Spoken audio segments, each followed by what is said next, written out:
Hello viewers, நான் உங்கள் ஜெயரஸ் வேல் பேசுகிறேன். இப்போ நாம் பார்க்க போகிறது 5.1 ஆம்பிளிஃபையர் அசம்பிளிங் செய்வது எப்படின்னு பார்க்குறோம். வீடியோவை ஸ்கிப் பண்ணாமல் பாருங்கள்.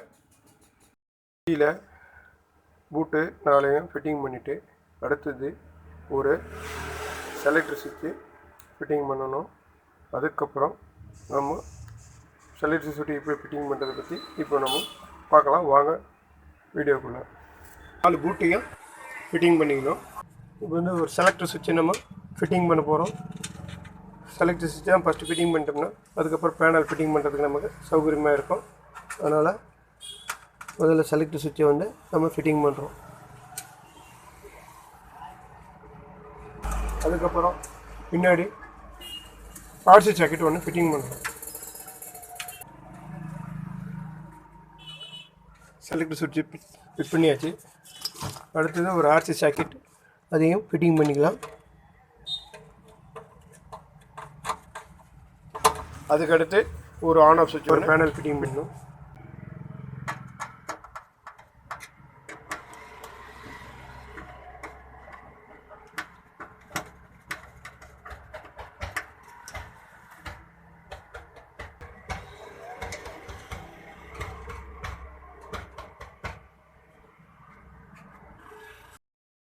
அடுத்ததாக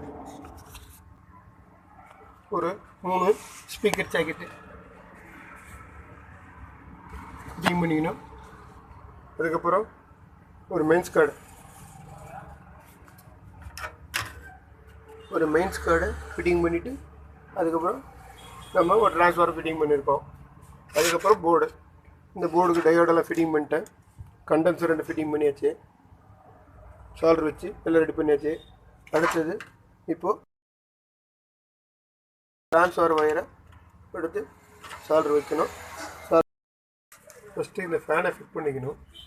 அதுக்கு அடுத்தது இந்த ட்ரான்ஸ்ஃபாரத்தை ஃபிட் பண்ணிக்கணும்.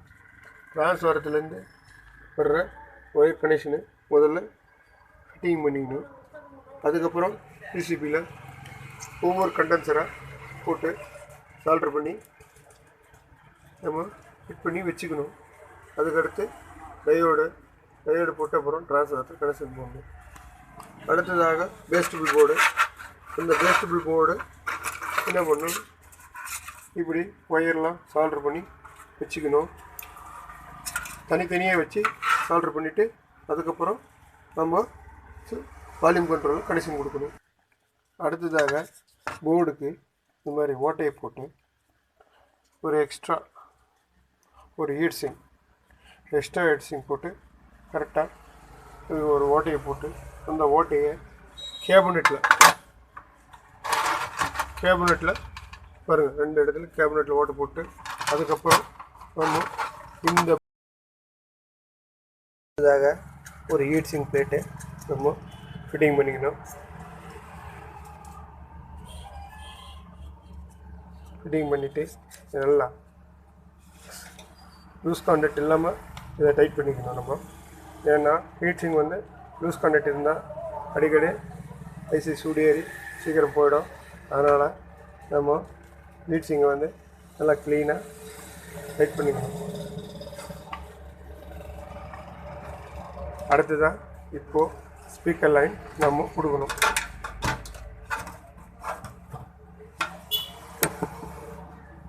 இப்போது வந்து ஸ்பீக்கர் லைன் எங்கெங்கே இருக்குதுன்னு நான் காட்டுறேன் பாருங்கள்.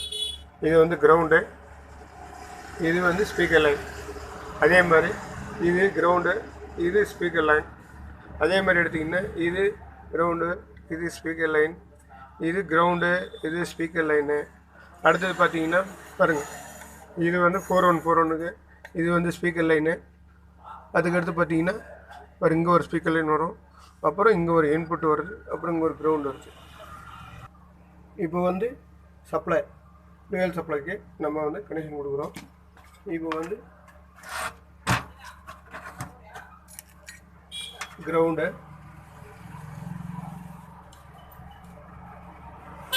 அடுத்தது வி ப்ளஸ்ஸு, அப்புறம் வி மைனஸ்ஸு.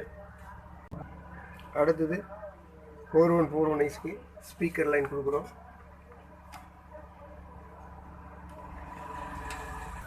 2030க்கு நம்ம கனெக்ஷன் கொடுக்கணும். கலரும் கரெக்டாக ஞாபகம் வச்சுட்டு நம்ம கரெக்டாக கனெக்ஷன் கொடுக்கணும்.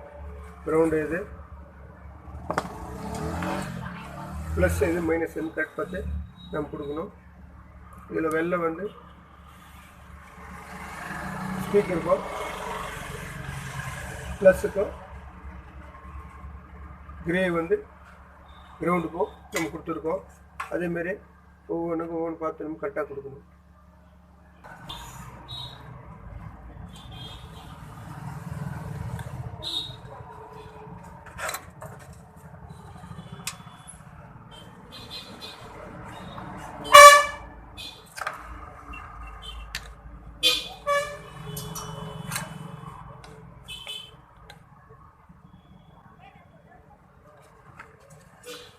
ஸ்பீக்கர் லைன்லாம் கொடுத்தாச்சு. அடுத்தது நம்ம ஸ்பீக்கர் ஜாக்கெட்டில் கனெக்ஷன் கொடுக்கணும். 6 ஸ்பீக்கர் லைனும் கொடுத்தாச்சு. அடுத்தது பவர் சப்ளை கொடுக்கணும். பவர் சப்ளை கனெக்ஷன் வந்து கரெக்டாக ஞாபகம் வச்சுக்கணும். Black ground minus volt, red வந்து ப்ளஸ் வோல்ட்டு. இது மட்டும் நம்ம ஞாபகம் வச்சு கரெக்டாக கனெக்ஷன் கொடுக்கணும். நம்ம இப்போ வந்து பவர் சப்ளை கொடுக்குறோம்.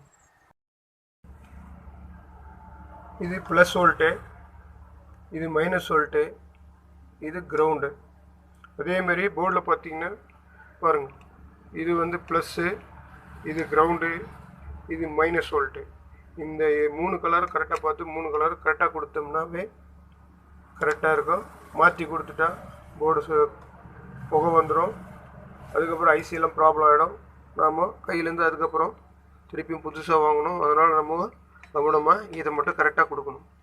இந்த கரெக்டாக கொடுத்தாட்டு அதுக்கப்புறம் ஸ்பீக்கர் லைன் ஒவ்வொன்றா செக் பண்ணுங்கள். நம்ம கொடுத்துருக்கிறது எங்கன்னா பிசுறு இருக்கா, ஷார்ட்டாக தான்னு பார்க்கணும்.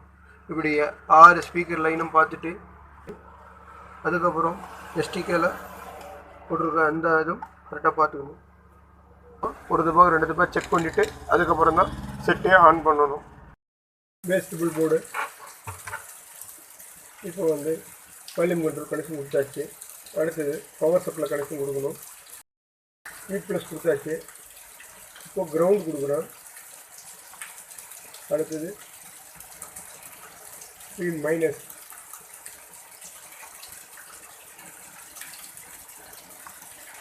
கொடுத்துட்டு இதை கரெக்டாக இருக்கான்னு நம்ம செக் பண்ணிக்கலாம். ஒரு தடவை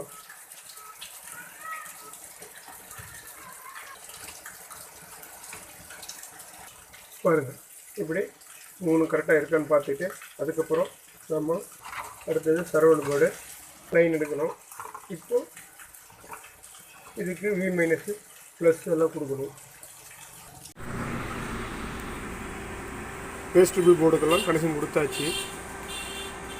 சரவுண்ட் போர்டுக்கும் சப்வூஃபருக்கும் சப்ளை கொடுத்து அவுட்புட் எடுத்து மாஸ்டர் வால்யூம் கண்ட்ரோலில் கொடுத்துட்டோம். இப்போது அடுத்தது USB போர்டுக்கு ஒரு ரெகுலேட்டர் ஐசி போட்டு இப்போ நம்ம கனெக்ஷன் கொடுத்தாச்சு. கனெக்ஷன் கொடுத்து ஆன் பண்ணி பார்த்துட்டோம். அதுக்கு அடுத்தது ஒரு ஃபேனுக்கு ஒரு ரெகுலேட்டர் ஐசி போட்டுக்குது. அது ஃபேன் இப்போ ரன் ஆகிட்டுருக்கு, பார்க்குறோம், செக் பண்ணியிருக்கோம். சப்ளை கொடுத்து இதுக்கு அடுத்தது நம்ம எல்லாத்தையும் ஃபிட்டிங் பண்ணிவிட்டு ஆடியோ டெஸ்ட் பண்ணணும். அதுக்கு முதல்ல இதெல்லாம் நம்ம ஸ்க்ரூ போட்டு ஃபிட்டிங் பண்ணணும். ரெகுலேட்டர் ஐசி போட்டு ஃபேனு கொடுத்தா தான் ஃபேன் வந்து ஒரே லெவலில் ஸ்பீடாக போகும், சத்தம் வராமல் இருக்கும். இது வந்து நம்ம இதுலேருந்து 12 வோல்ட்டுன்றோம். ஆனால் இது பார்க்கும்போது 18லேருந்து 19 வோல்ட் வரும். நம்ம கரெக்டான 12 வோல்ட் கொடுத்தா மட்டும்தான் இந்த ஃபேனுக்கு கரெக்டாக ரன் ஆகும். அதேமாரி நம்ம USB போர்டு போடும்போது ஒரு 1 ஆம்ப் டயோடு ஒன்று போட்டு கொடுத்தா மட்டும்தான் நல்லா இதாக இருக்கும். பாருங்கள், 1 ஆம்ப் டயோடு போட்டிருக்கேன். அது மேலே ஒரு ஸ்லீவ் போட்டிருக்கேன். இந்த மாதிரி எங்கேயும் ஷார்ட் ஆகாமல் செய்யணும், பொறுமையாக செய்யணும். அடுத்தது இந்த போர்டு வந்து எப்பவுமே இப்படி வைக்கக்கூடாது. இதை வந்து இப்படி நேர்வாக்கில் தான் வைக்கணும். ஏன்னா ஐசி சூடு ஏறினா சூடு வந்து மேல் பக்கம் வரும். நம்ம கீழே கவுத்து வச்சுட்டா அந்த சூடு வந்து குறையாமல் அப்படியே இருந்திருக்கும். இப்போ இப்படி வைக்கிறதுனால நமக்கு 2 சூடு மேலே ஏறும். ஃபேன் காற்று வந்து கரெக்டாக இந்த ஹீட் சிங்கில் பட்டு கூலிங் ஆகும். இது வந்து 24 ஹவர்ஸ் போடனாலும் இந்த செட்டு சூடு ஏறாது. கரெக்டான ஆம்பியரு 5 ஆம்பு கொடுத்துருக்கோம். 20 கொடுத்துருக்கு. இந்த போர்டுக்கு தகுந்த இந்த டிரான்ஸ்ஃபார்மரும் கரெக்டாக கொடுத்துருக்கோம். ஆகவே நாம் கொடுக்கும்போது எப்போவுமே ஆம்பியரும் அதிகமாக கொடுத்துட்டாலும் சரி, வோல்ட் அதிகமாக கொடுத்தாலும் சரி, இந்த போர்டு வந்து டேமேஜ் ஆகிறதுக்கு சான்ஸ் இருக்குது. ஆகவே அவங்க ரெக்கமெண்ட் பண்ணுறாங்கன்னா 20 கொடுத்துருக்காங்க. நம்ம போடுறோம். அதை டிசி பண்ணுறப்போ அது வந்து 30 கிட்டத்தட்ட 30 வந்துடுது. 30 வந்துடும். ஆகவே அதிகமான வோல்ட்டும் கொடுக்காதீங்க, அதிகமான ஆம்பியரும் தேவையில்லை, காசும் வேஸ்ட்டு. அதனால் இப்போ இதை முடிச்சுட்டு உங்களுக்கு ஆடியோ டெஸ்ட் காட்டுறேன். கம்பெனி ஹீட் சிங்க் கொடுத்தாங்க. நம்ம அதுக்கு மேலே ஒரு எக்ஸ்ட்ரா ஒரு ஹீட் சிங்க் கொடுத்துருக்கோம். அதனால் பார்த்தீங்கன்னா இப்போது செட்டு ரன்னிங்கில் தான் இருக்குது. ஆனாலும் ஒரு துளி ஹீட் கிடையாது. அந்த ஃபேன் காற்றுல க்ளீனாக கூலிங் ஆகுங்குது. அதேமாரி நமக்கு லைஃபும் ஐஸினுடைய லைஃபும் நல்லா அதிக நாள் வரும். நம்ம எப்பவுமே அந்த 150-200 ரூபா ஹீட் சிங்க் கோசரம் நம்ம பார்த்தோம்னா ஐஸினுடைய லைஃபும் நம்மளுடைய பேரும் கெட்டு போயிடும்.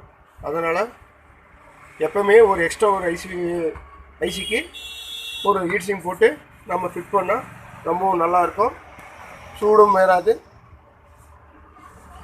அதனால் ஒரு ஹீட் சிங்க் போகிறத பற்றி கவலைப்படாமல் போடுங்க. லைஃப் நல்லாயிருக்கும். இது என்னுடைய அனுபவம். அதனால் உங்களுக்கு நான் சொல்கிறேன். அடுத்தது பார்த்தீங்கன்னா நம்ம ஒயரிங் பூராமே சீல்டு ஒயர் தான். கம்ப்ளீட்டாக சீல்டு ஒயர் போகிறதுனால எந்த ஒரு அம்மிங்கோ ஒரு நாய்ஸோ எதுவும் கிடையாது. ஒன்லி ஸ்பீக்கருக்கு மட்டும்தான் நான் வந்து ஒயரு கொடுத்துருக்கேன். அடுத்தது சப்ளைக்கு கொடுத்துருக்கேன். வேறு எதுக்குமே நான் வந்து பூராமே சீல்டு ஒயர் தான். சீல்டு ஒயர் கொடுக்குற வழியும் நமக்கு சிக்னல் ப்ராப்ளம் வராது, ஹம்மிங் ப்ராப்ளம் வராது, நாய்ஸ் ப்ராப்ளம் வராது. ஆக முடிஞ்ச வரையும் புதுசாக செட்டு செய்கிறவங்க பூரா இந்த மாதிரி சீல்டு ஒயரை போட்டு வால்யூமுக்கு மட்டும் 47K போடுங்க. மற்றதுக்கெல்லாம் 100K போடலாம். பேஸ் ட்ரிபிளுக்கும் மாஸ்டர் வால்யூம் கண்ட்ரோலுக்கும் 100K போடலாம். 47K போட்டால் கொஞ்சம் நாய்ஸும் கம்மியாகுது. அதனால் 47K போடுங்க. சரி, அதே மாதிரி உங்களுக்கு இன்னும் ஒரு சின்னதாக ஒரு டிப்ஸ் கொடுக்குறேன். ஃபேனுக்கு எப்பவுமே உள்ளார ஒரு 1/4 இன்ச்சு ஒரு 4 ஸ்லீவ் போட்டு உள்ளார தள்ளி வச்சிங்கன்னா காற்று நல்லா வரும். சவுண்டும் குறைஞ்சி போகுது. நாம் கேபினட்டோடு சேர்த்து வைக்கும்போது சவுண்டு அதிகமாகும், காற்றும் கம்மியாக வரும். இது உங்களுக்கு புதுசாக செட்டு செய்கிறவங்களுக்கு இது ஒரு நல்ல யோசனையாக இருக்கும். அடுத்தது ஆடியோ டெஸ்ட்.